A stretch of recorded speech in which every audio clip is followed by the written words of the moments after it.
For today's lesson, we're going to really make a start at your long research project. I reckon traditional research skills when it comes to science start off with practical work. I think the kids getting stuck into doing real experiments to produce real data that they analyse to get real conclusions from is where it all starts from. Rithlington School in Somerset runs a profitable enterprise which forms the basis of its science teaching at Key Stage 4. Traditional research skills underpin that teaching success. What we've done is we've specialised in orchids, and it started by looking at one unit and one assignment for one group of students. It had an impact on the curriculum very quickly. And you're going to set yourself up as a research team looking at how it is you turn these little green dots, which are orchid plants in here at about 6 months old, into orchid plants at about 2 years old that look like that.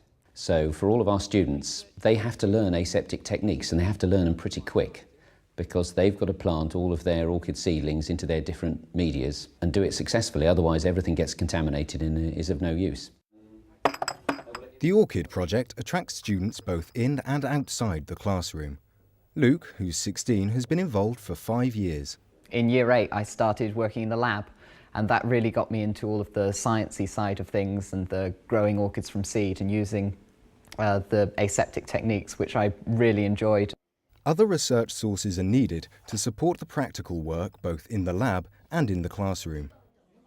We do use the internet, and mostly it's useless. Please don't use Wikipedia. You need to have something that is verifiable, that can be used as a proper reference at the end of your research if it's going to be published. Oh, look, Hanav, look at this. This is fantastic. We've got some images. I think it's a great thing to be working on is helping students to identify which are the good sites and which are the ones to ignore. Plant Propagations, Principles and Practice, 6th edition, okay? Anything that's in its 6th edition is likely to be a standard textbook for somewhere. We generally work from good books, that if you're looking at specialist areas like the propagation of orchids, there is some good stuff that's been written. They are likely to have some information which has been checked by other people. If they are a scientist... Books have been particularly influential for Luke, who has used a single 19th century text to produce a nationally acclaimed research paper on orchids. So when I was out in Sikkim, I was researching the number of orchid species found at different altitudes.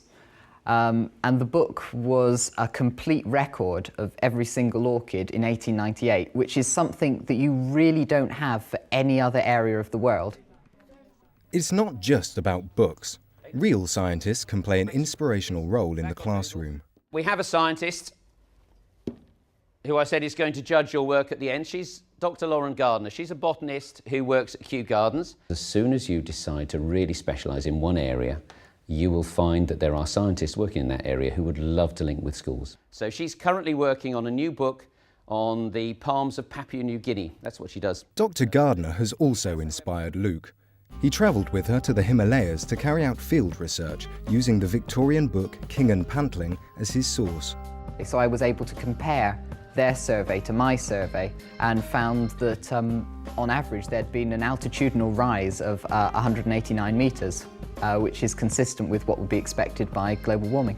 What Luke has done for the first time is give us real science, and it's given me a real appetite to keep providing those opportunities for students in the future.